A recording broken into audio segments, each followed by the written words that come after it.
Imagine standing in the cold wind on a rugged mountain ridge, looking at an endless wall that snakes across hills, valleys, deserts, and rivers. It stretches so far that the horizon swallows it. You wonder who built this, how long did it take, and why. This is the Great Wall of China, the largest man-made structure in the history of humankind.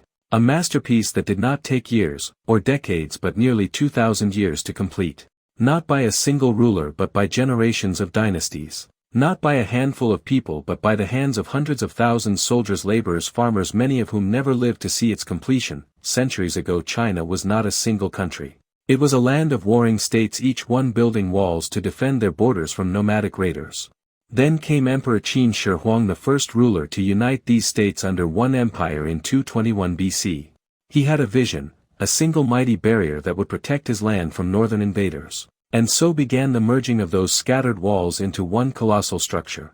It was the birth of something extraordinary. The early wall built during Qin's reign stretched for thousands of kilometers. But this was only the beginning. Later dynasties like Han Song, and especially Ming, would expand it. The Ming rulers, determined to keep the fearsome Mongols out, rebuilt and strengthened the wall between the 14th and 17th centuries. Under their hands the wall grew to 8,800 kilometers, reinforced with stone bricks and watchtowers. According to recent surveys, its full length, every segment, every stretch, measures over 21,000 kilometers. That's more than half the Earth's circumference. Why did the Chinese pour such effort into this wall? The answer lies beyond those mountains, Mongolia. For centuries nomadic warriors would descend from the steppes, raiding Chinese settlements. At one point, Genghis Khan himself shattered the northern defenses, bringing the Jin dynasty to its knees. For the first time in 14 centuries nomads ruled vast lands inside China. But when the Ming dynasty reclaimed power in 1368, they vowed never to let that happen again. They fortified the wall with fortresses, gates, and nearly 25,000 watchtowers, some only a few hundred meters apart, others miles away. Soldiers stationed on these towers used smoke signals and fire to send urgent warnings. In good weather, a message could travel 620 miles within a single day. Think about the labor it took. 800,000 people worked on it, soldiers and civilians alike. They dragged stone, hauled timber, and mixed lime. They used bricks bonded with sticky rice mortar, an ingenious technique that made the wall survive for centuries. Wheelbarrows, a new invention at the time, found their first great use here. Over 3 billion bricks went into this construction, creating a structure so massive it weighs around 58 million tons. In some places, the wall rises 25 feet, in others, it towers to 50. Its width varies too, wide enough in some spots for 5 horses to ride abreast, but the wall came at a terrible cost. Hundreds of thousands of laborers died during construction.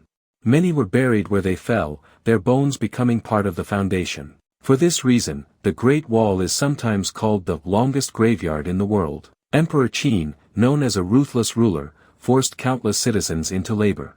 Historians believe every third man in his empire worked on this project. He burned books, executed scholars, and showed no mercy to those who resisted.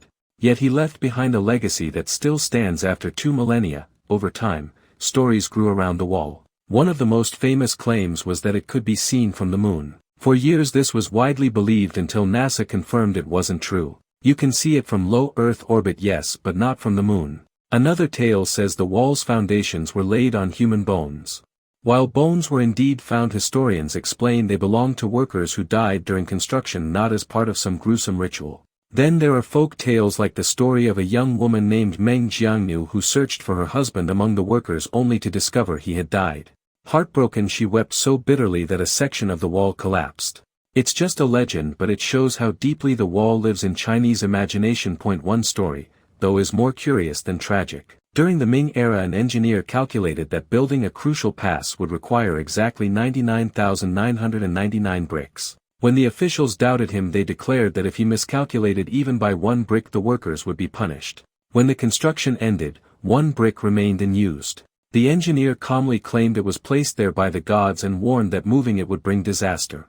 No one dared touch it, and that brick is still there today. Fast forward to modern times. The Great Wall survived wars, revolutions, and centuries of erosion. During the Cultural Revolution, locals even dismantled sections to build their homes. But the government restored much of it, and in 1987 UNESCO declared it a World Heritage Site. In 2007 it earned its place among the new 7 wonders of the world. Today, the wall no longer keeps out Mongols, it welcomes millions of tourists. Nearly 10 million people walk its stones every year, most of them visiting the stretch near Beijing. Leaders from across the globe have stood here, marveling at this colossal achievement.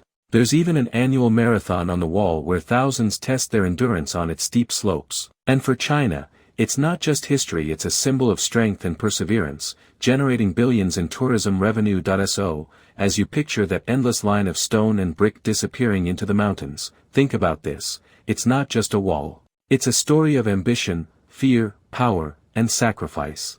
It's a reminder of what humanity can build and what it can cost, and yet, despite its sheer size and strength, the Great Wall was not an impenetrable shield. History tells us that enemies did breach it.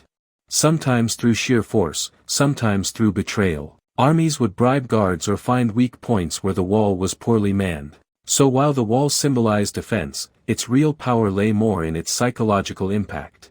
It told the world, here lies a civilization strong enough to build this. Over the centuries, parts of the wall were abandoned, others crumbled under harsh winds and sandstorms.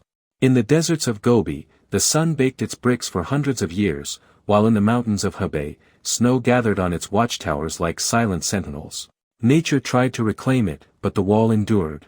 Even now, there are places so remote that sections lie hidden beneath dunes, untouched for centuries. Think of the lives behind those stones. The farmers who left their fields, the soldiers who spent winters in freezing towers, the masons who carried stones up rugged cliffs. Many never returned home.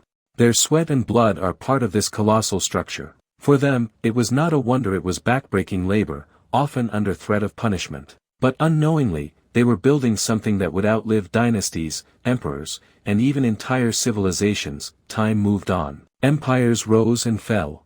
Gunpowder changed the art of war, and cannons rendered great walls less effective. The reason for its existence faded, but the wall remained, winding like a dragon across the land. In the 20th century, when China opened its gates to the world, this ancient defense became a global attraction. Today, when millions of tourists climb its steep steps, take photographs, and gaze at the endless horizon, very few stop to imagine the stories buried beneath their feet. And what about the myths? People still whisper about hidden chambers, buried treasures, and the souls of workers who died there. Local legends say you can hear their cries in the wind on a moonless night. Others claim the wall has magical energy because of the countless lives sacrificed to build it. Whether true or not, the wall continues to inspire awe and mystery. Modern technology has mapped every inch of its. Satellite images reveal its full length, stretching over mountains, deserts, and rivers for more than 21,000 kilometers. That's not just a wall, it's the spine of a nation. And even after 2,000 years, it stands as a reminder of human ambition and endurance. Today, when you walk on those ancient stones, you walk on history itself. Every brick, every tower whispers the same truth, that humanity has always dreamed big, and sometimes, those dreams come at a price too great to imagine.